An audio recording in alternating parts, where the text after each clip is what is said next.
Bonjour et bienvenue sur Educatos pour une vidéo exceptionnelle. Oui, exceptionnel parce qu'aujourd'hui, on va vous parler de la PMO. Mais qu'est-ce que ça veut dire PMO? Et bien justement, nous allons aller à la rencontre de Pierrick Sionneau, éducateur dans un service PMO, qui va nous expliquer tout ça.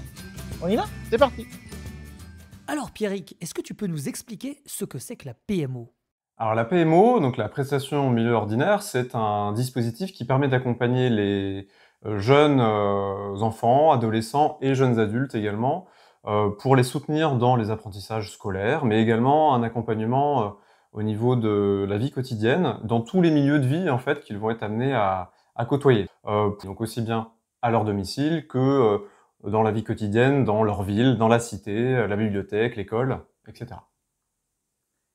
Alors si je comprends bien Pierrick, la PMO c'est beaucoup de déplacements, enfin, il faut être vraiment mobile. C'est ça, exactement.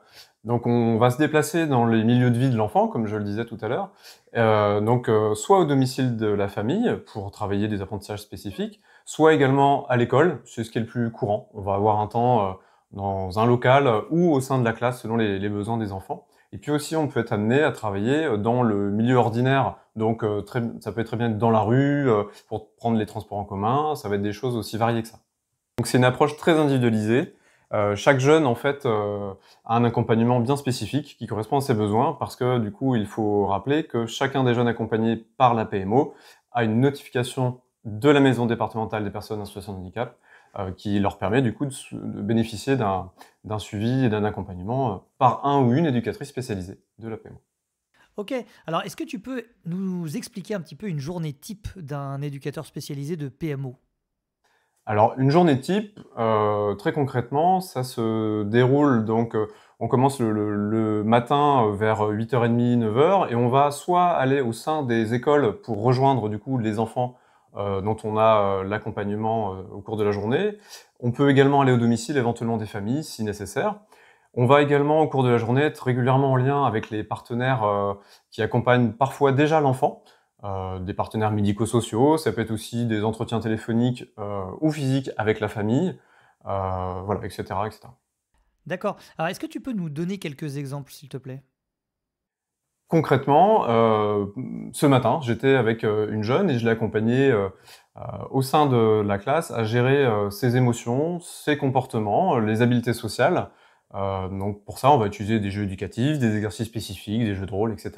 Ça peut être également, donc comme je le disais tout à l'heure, un apprentissage pour les transports en commun. Donc très concrètement, je vais étape par étape, sur plusieurs séances, parfois plusieurs semaines, plusieurs mois, accompagner la personne à acquérir une autonomie suffisante pour pouvoir se débrouiller seul, pour prendre le métro, prendre le bus, ou simplement aussi pour même des enfants se déplacer en sécurité dans la cité et la ville qu'il habite tous les jours. Alors si j'ai bien compris, tu les accompagnes à préparer leur avenir. Exactement, on peut travailler, et c'est même très régulier, travailler avec les enfants pour les aider à travailler leur orientation. Alors déjà savoir ce qu'ils pourraient souhaiter faire, alors en lien évidemment avec la famille, mais on accompagne le jeune au plus proche de ses souhaits également et de ses désirs, en fonction de ses possibilités. Et donc on va pouvoir être en lien effectivement avec le secteur parfois professionnel, ou en tout cas on va pouvoir aider à trouver des stages, trouver des employeurs. Certains jeunes adolescents ou jeunes adultes vont chercher à entrer en apprentissage, par exemple. Ça peut être aussi pour passer des diplômes spécifiques, adaptés ou non. Donc c'est assez varié. Alors Pierrick, selon toi, quels sont les plus gros avantages de la PMO? Vraiment, le plus gros avantage que l'on a en PMO, en tout cas quand on est éducateur spécialisé ou éducatrice spécialisée en PMO, c'est la souplesse. Vraiment, on a une autonomie d'action qui est très très variée et qui nous permet d'intervenir dans tous les lieux de vie de la personne et au plus près de ses besoins. L'idée avec cette grande souplesse, c'est de pouvoir aussi intervenir donc dans tous les lieux de vie de la personne et donc de favoriser au mieux leur inclusion dans la société.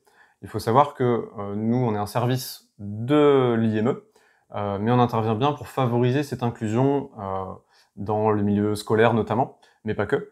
Et du coup, cette inclusion, elle est en parallèle avec le fait de ne pas être en institution, contrairement à d'autres enfants ou adolescents ou jeunes adultes qui peuvent avoir ces besoins-là. Là, en l'occurrence, les jeunes que nous accompagnons n'ont pas ces besoins-là, en tout cas pas aujourd'hui. Donc l'idée, c'est pas de permettre à des enfants de venir à l'IME, c'est l'inverse, c'est de permettre aux enfants de ne pas forcément venir à l'IME, sauf si ce sont leurs besoins, mais dans la plupart des cas, on les accompagne bien dans le milieu ordinaire. Alors Pierrick, est-ce que tu pourrais nous dire un petit peu les principaux défis de ce service? Les principaux défis, en numéro 1, je dirais la coordination, avec notamment la famille en premier lieu, puisque c'est le premier lieu de socialisation de l'enfant. Donc c'est important d'être en lien régulier avec la famille pour s'ajuster dans nos accompagnements. Également avec les professionnels, par exemple paramédicaux, donc très concrètement des orthophonistes, ou bien des psychomotriciens, ou d'autres professionnels intervenant parfois auprès des enfants. Et donc on doit s'ajuster, être en complémentarité avec ce qu'ils proposent déjà de manière hebdomadaire. En numéro 2, en termes de défis, il faut également faire preuve de patience, non seulement nous, professionnels, mais également encourager la famille à faire de même, parce que parfois les progrès sont toujours présents, mais difficilement quantifiables ou évaluables.